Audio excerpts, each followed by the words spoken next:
Assalamualaikum warahmatullahi wabarakatuh. Nama saya Purnama. Saya hari ini bertugas sebagai panitia kegiatan pelaksanaan ujian kompetensi untuk anak-anak.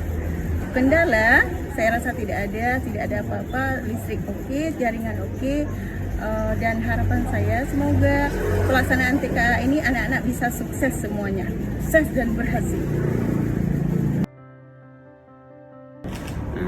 Tapi bahagia ambil dulu. Alhamdulillah. Karena adanya beda kelan buat tu. Kelan yang setingkat lo alhamdulillah. Dan merasa lo memang ada kalan ngantanya kadang alhamdulillah bersyukur.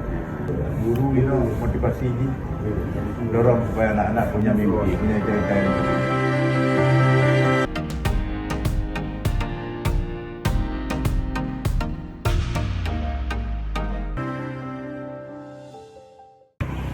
Jadi kan